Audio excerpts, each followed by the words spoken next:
the biggest regret of everyone, and it's been researched enough, is that people regret not doing what they really wanted. And it's like, oh, I should have, I could have, I would have. And I want to say, I'm old, I lived the life I wanted. That's the mindset I keep.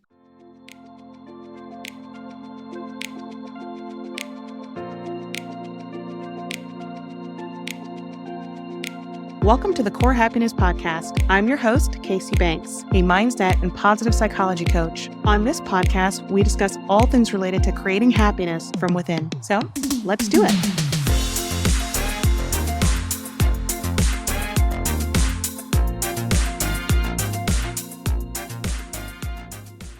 Welcome to another episode of Core Happiness, the podcast where we explore essentials of living a truly fulfilling and joyful life.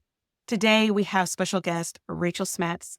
Rachel is joining us as a 2-time TEDx speaker, a coach, YouTuber, author, and digital nomad who has mastered the art of confident communication.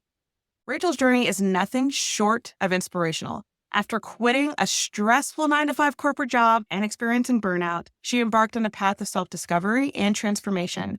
Now she gets to live the freedom lifestyle that she once only dreamed of. And today she's here to share her insights on how we can redefine and redesign our lives, boost our confidence, and overcome burnout and find fulfillment. So Rachel, welcome to the show. Thank you so much. What a lovely introduction. I'm really glad to be here. I would love to start with telling us a bit more about your journey and the transition from corporate job into digital nomad and, most importantly, a communication coach. I was working a corporate job, living a life, the common path, make my parents proud, good grades, get married, good job, good money, and climb the corporate ladder and all of that. And from the outside, oh, Rachel, you're doing so well and everything's going so great. But on the inside, I was just miserable. Honestly, just stressed, miserable, not happy whatsoever. But I kept going. Why? Because that's the way to go, right? That's what everybody's expecting from me. And I burned out. I burned out completely. That was the best thing that happened to me because it made me stop and look at myself and ask myself, what is it that Rachel really wants? Because it was not what everybody was expecting from me. It was not the common path of get a good job, grades, and good money and all of that. No, I wanted freedom. And thanks to my burnout, I really had to stop and really evaluate myself and reflect, like, what do I want? What will make me happy? Because I wasn't happy at all. Freedom is just a word, but freedom means something different for everyone. Freedom could be living in your own house and being an entrepreneur. Freedom for me was traveling.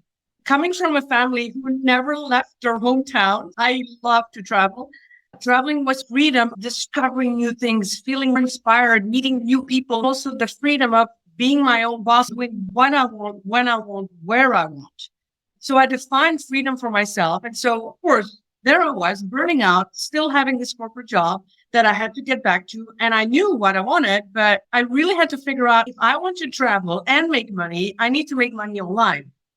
I had never done that. So I started researching and looking at other people, like, how do they do it? Translating. I started helping people with their languages, like literally earning $11 an hour. But I thought, oh my gosh, I can actually make money online. Even if it was $11 an hour, I thought if I can do this, I can grow. So I tried all of these things, and I didn't become a communication coach or a TEDx speaker like from there on. No, it's just a gradual process of discovering what works, what doesn't, what I like, what I don't like. It's a whole process until now I'm helping other speakers and presenters with their confidence because I had no confidence. I was shy, introvert, no confidence. I'm still an introvert. So yeah, that's in a nutshell. I mean, you spoke about burnout. I think that is something so many of us can relate to, especially in a time where jobs require us to be on all the time. And we have technology and we're constantly getting pinged or messaged. It's like we can never really shut it off. And so I feel like burnout has become more commonplace now than it was before. And so were there signs when you hit burnout where you were like, this is it, I need to make some drastic changes? I remember making a YouTube video on 9 signs of burnout because I reflected on myself. The first thing that comes to mind is the lack of energy. like feeling like an automated robot, like, okay, alarm goes off, snoozing again, not wanting to get out of bed, the being in a bad mood, not feeling joy. It also affected my social life, because I was like, oh, I don't feel like going out. And then I think it's different for everybody. Some people have migraines. For me, it was my stomach. I had an irritable bowel syndrome. The moment I quit my job, gone was my stomach ache. But the years I have suffered, and it's known that irritable bowel syndrome is related to stress. I had so much pain. It was all stress, and then being moody to others, being moody to my parents, being like, just, not able to focus, lack of joy, yeah.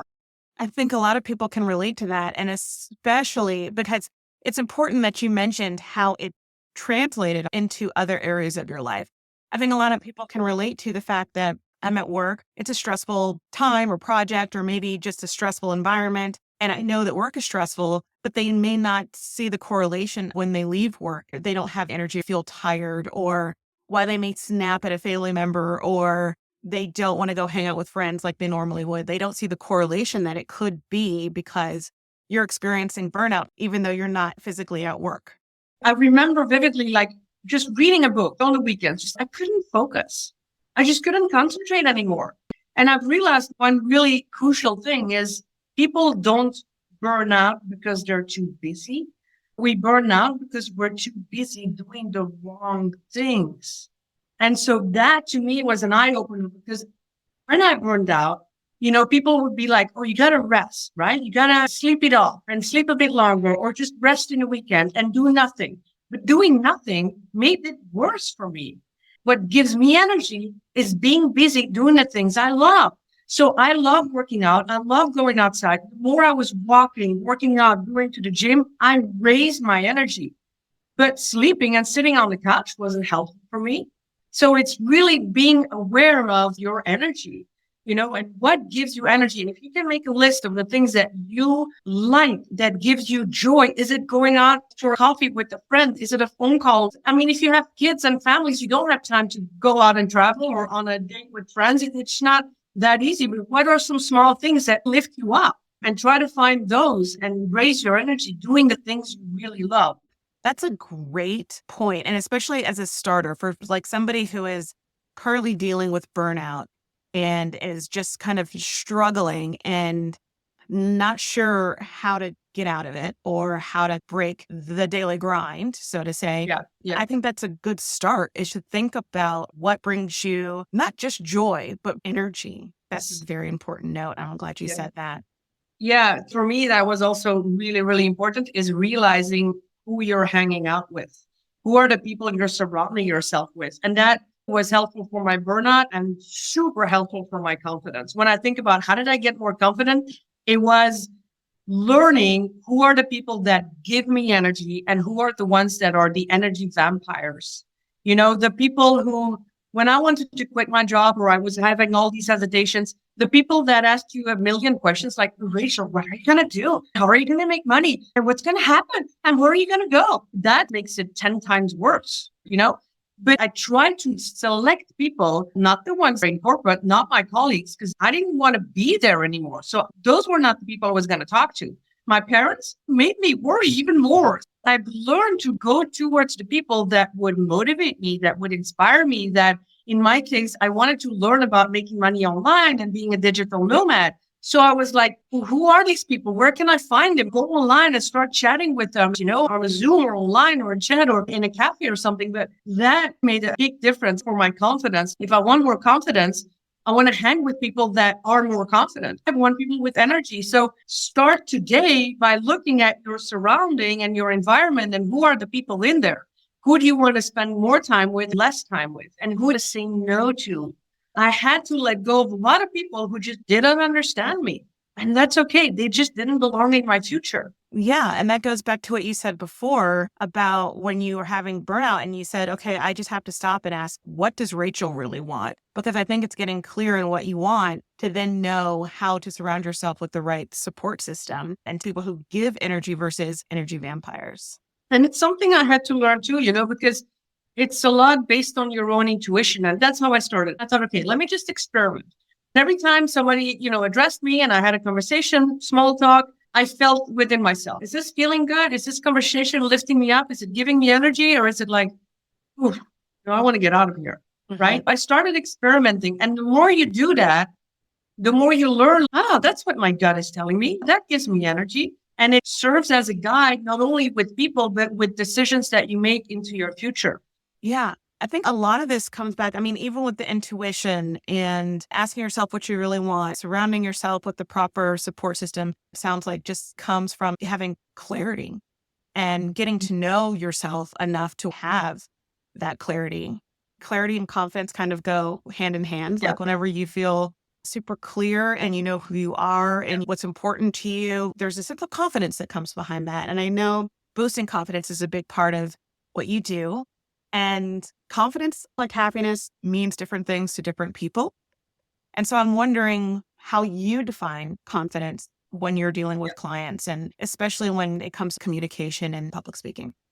No confidence was me being afraid to speak up. I was the quiet one, afraid of what people would think, afraid of people judging me, afraid of saying no, afraid of saying what I felt, afraid of speaking up in a meeting because, oh my gosh, what if I say something wrong? Afraid that all of that, those thoughts and fears and, and I'm not good enough. That is no confidence.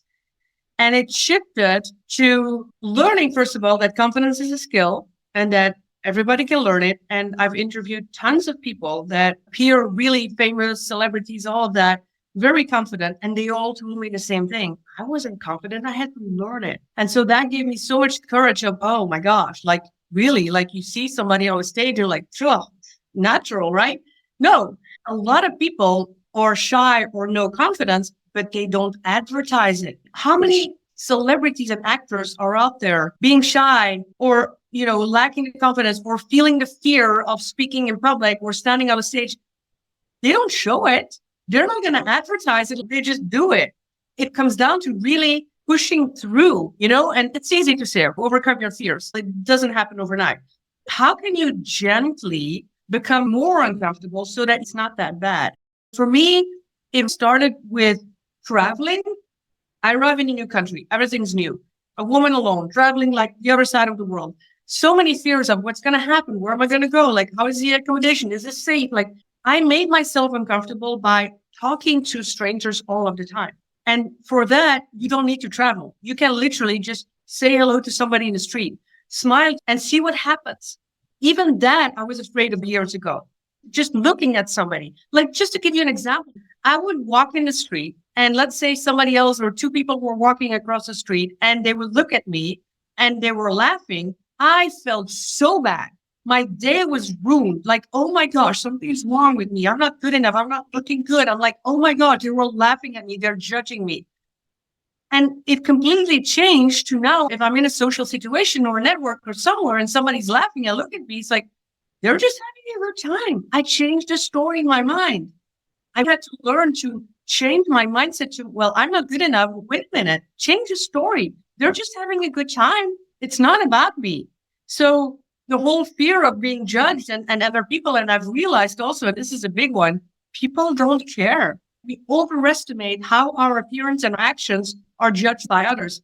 It's not true. Everybody has their own life, their own, they don't care. So when it comes to communication, people come to me and they're always like, oh, but I'm afraid that I don't sound good. I don't look good. I don't say the right thing. And I'm like, stop focusing on yourself. People come for your message. Focus on them. What can you bring for them? How can you be curious about them? Like, let's say you have a speech or a presentation. Focus on the message. What are you teaching? What are you bringing? It's not about how you look or sound. People come to learn something. And if you're in a social setting where you're not presenting or meeting them, but you're focused on them instead of I, me, and my, she flows words into you, your, and yours. And be curious about them. It's a game changer, not only because you will have something to say, but if you're like, hey, Kacee, I like your glasses. What are you doing? What's your job? How is your day? Make it about you. One, you'll be interested in talking to me because it's like, oh, she's interested in me. And two, I have something to say because I'm just asking you a question. I'm letting you talk and I'm off the hook. But it's engaging too and captivating. So make it more about them and not so much about you. That's really, really good tip. I mean, we know this. We are our own worst critic and we tend to overanalyze and we are very judgmental of ourselves in a lot of ways. And a lot of people I know, especially the clients I deal with, like a lot of people lack self-compassion, but it's because we tend to be so hard on ourselves sometimes.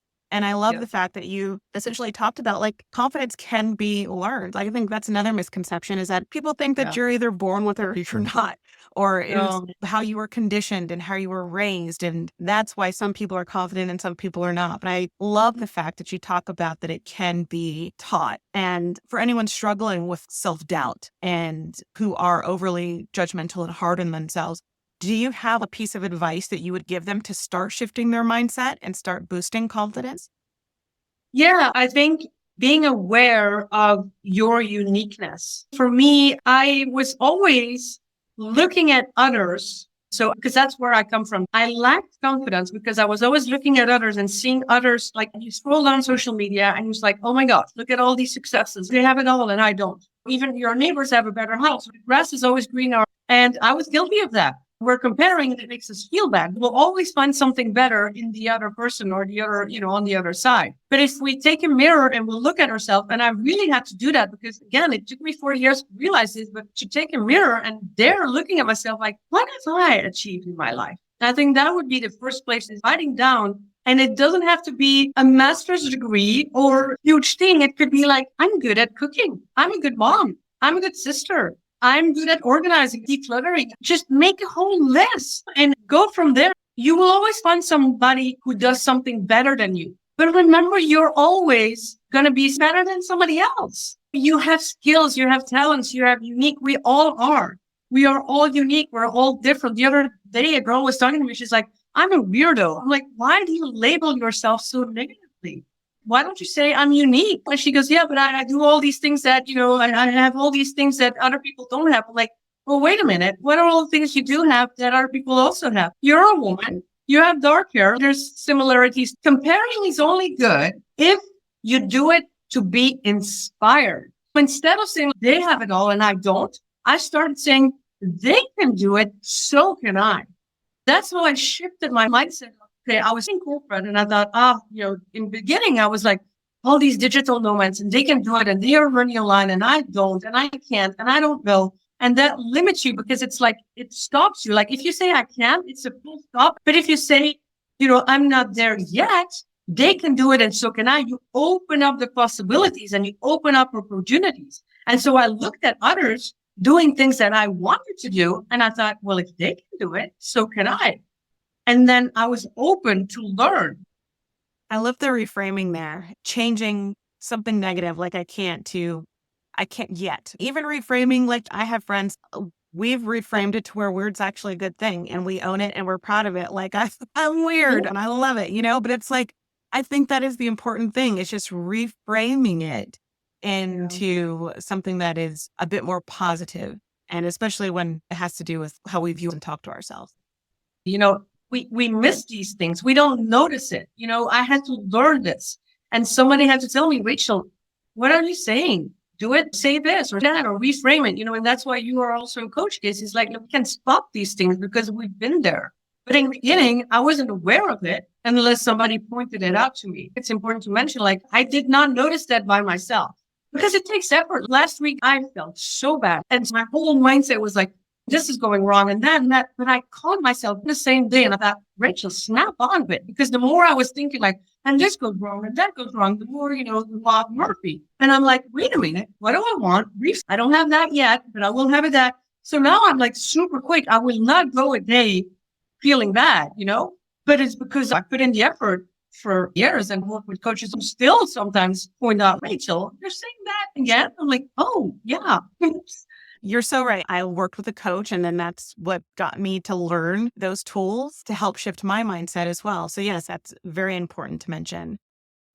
Because you work with so many people and you help people find their voice, for listeners, like what are the common obstacles that people face when trying to become more confident speakers and find their voice? Because I'm wondering if that's something that a lot of listeners can relate to.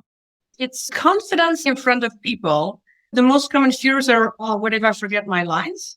And also just what if somebody's in the audience that knows it better and I don't say the right thing, It's the fear of being judged. If you prepare and forget a few lines, nobody notices. The core message will still be there, but nobody will notice. Only we know because nobody has the script in front of them. We do. So if you forget a few lines, that's okay. But the way to avoid it is practicing. And here's the thing.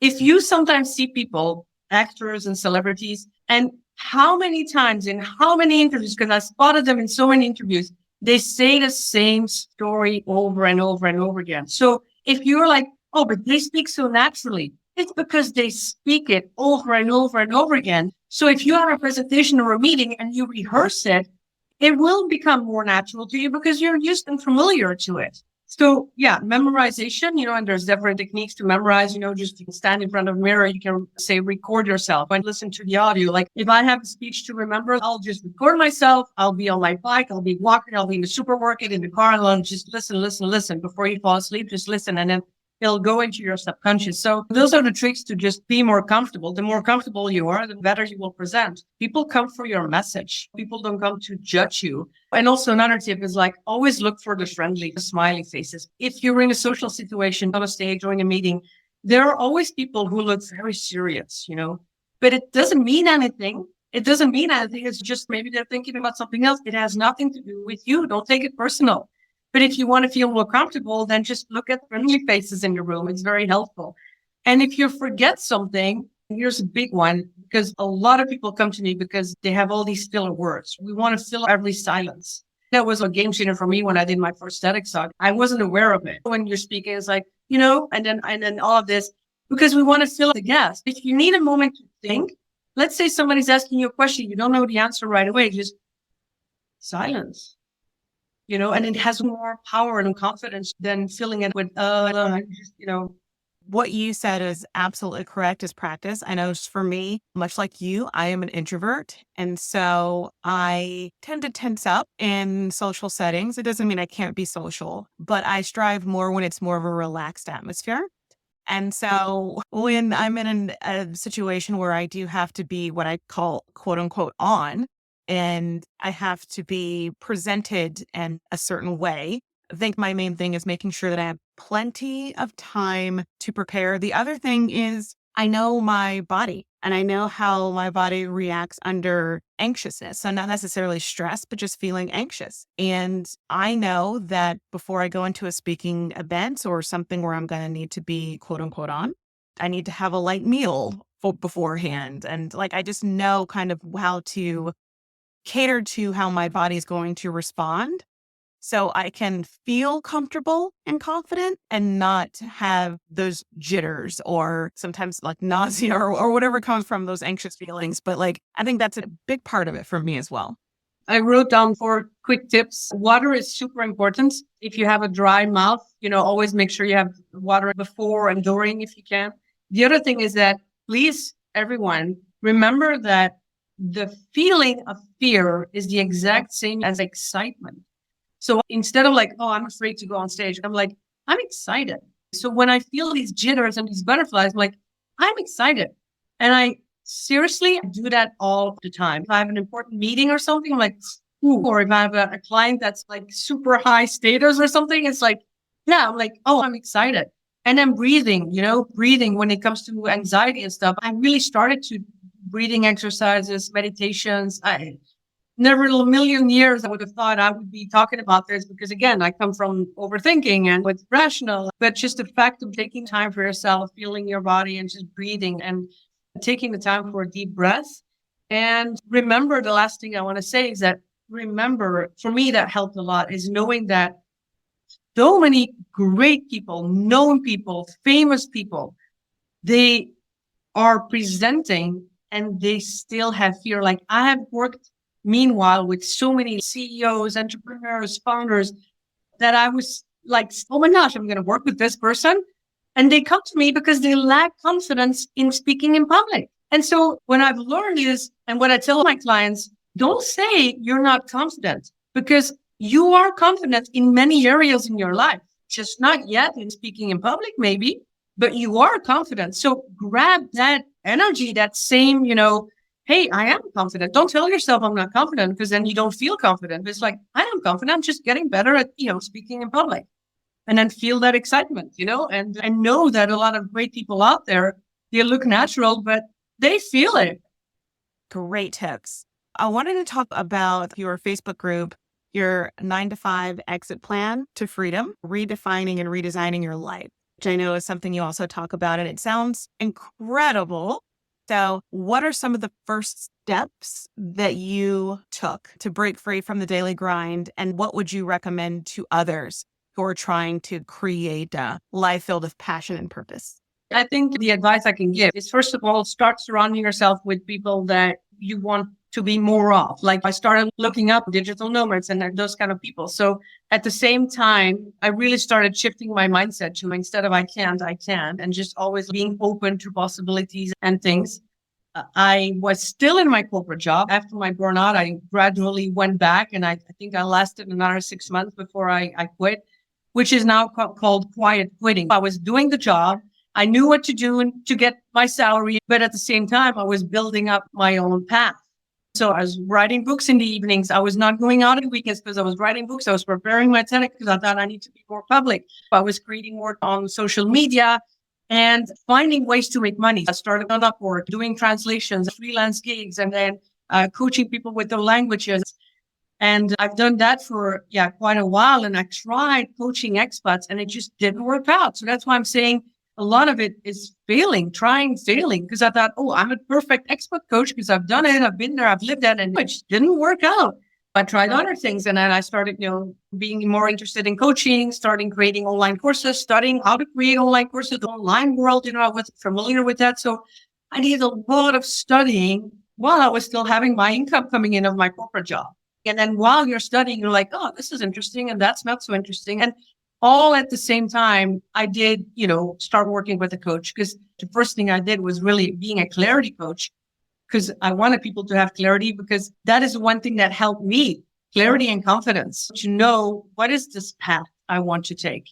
It's trying things out, taking action, not sitting around thinking the answers are not going to come without doing it. But like I said, it's nothing is set in stone. Okay. So it's not that you have to decide now, I'm going to quit and I'm going to do that for the rest of my life, because you evolve and you grow, and maybe you grow into something else.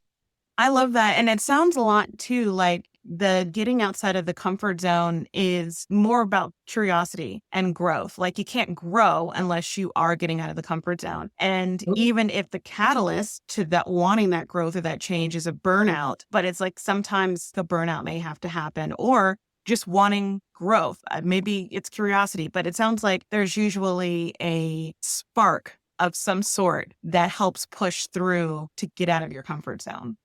Yeah. Well, for me, my burnout was a big eye opener, but it doesn't have to be. Sometimes people are like, oh, you have to hit rock bottom. I've made decisions to, sell my home and belongings and start traveling. And that has nothing to do with my burnout. And it wasn't rock bottom. It was a big, huge decision. So it doesn't always have to be like, I don't want people to think like, oh, I gotta sometimes you these people who lost everything and didn't have any cent left. And, it doesn't have to be. You can decide and make a huge decision today and go from there and take it from there. I actually am curious, because you've lived in multiple countries. I feel like that must come with its own set of challenges also. I mean, especially when we talk about getting outside of your comfort zone. So how have those experiences helped, or have they challenged you in terms of bracing new opportunities? I think for almost 20 years I've lived in different countries. I was always looking for a job in another country and then moving, and then, the whole residency and the whole thing. And then I got so fed up with it, because it's so much work and so much paperwork and admin, and, every country has its own rules and regulations and stuff. And then I decided to stay resident in one country, but always be traveling. The first country I moved to, the fear, insane. Like, you come into the unknown. You don't know what's going to happen. You don't know anybody. Like I said, not knowing anybody or anything. Most of the time, not even knowing the language. Now I speak more languages, but a lot of fear. It's that discomfort that made me grow. And then the second time, it's like anything. Like, the first time you go to school, enter a meeting, a conference, stand on a seat, the first time is always the hardest. And the second time, it's easier and easier and easier. And so it's the same, but it remains a challenge. The fear, excitement, I'm more now of like, you know what? I feel the fear. I'm like, bring it on. Let's shake hands with fear. Fear is my friend. I'll get through it and I keep going. The last thing I would say is what drives me every day is the thought of growing old and looking back upon my life and thinking, okay, did I live a life I wanted? Because the biggest regret of everyone, and it's been researched enough, is that people regret not doing what they really wanted. And it's like, oh, I should have, I could have, I would have. And I want to say, I'm old. I lived the life I wanted. That's the mindset I keep going. That's very inspiring. I think so many people can relate to that. You're now living the life you once only dreamed of. And I think a lot of people do dream of, man, I wish I could just quit this 9 to 5 and travel the world and have that be my classroom and learn just from the world. And so since you've done that, how do you balance your personal and professional life while being a digital nomad? Did you find it challenging? No, not at all. I mean, first of all, it's funny how you say that because, yeah, when I'm thinking back a few years when I was still working, I'm like, oh my gosh, I'll never achieve that, And it's so weird to hear you say, I am actually living what I really dreamed about. And it's challenging, no, because through the years, through the whole process, I always go for what I feel good with. Really, last year in Portugal, I decided on buying here and I thought, okay, it feels really good. I want to buy something here. I love it here.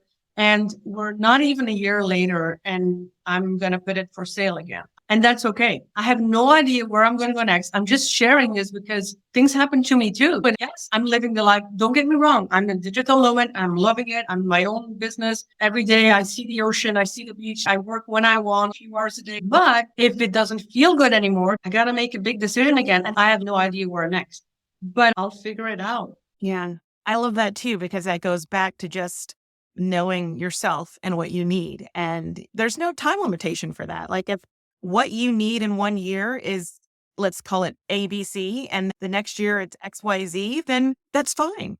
Well, I know we are close to time, but I do want to end with just one piece of advice that you could give to anyone starting their journey who is like, okay, I am going to start shifting my mindset and I am dedicated to trying to live a more fulfilling life. What would be your one piece of advice to them? Well, the way you said it, it sounds like they already made the decision. And for me, that was the hardest thing. It's making the decision that I wanted to choose for my life and not the common path of what everybody was expecting from me. And I think making that decision was the hardest. But once you have made the decision, it's only moving forward from there. It's making a plan, taking actions, and then going within yourself and just constantly checking in with yourself.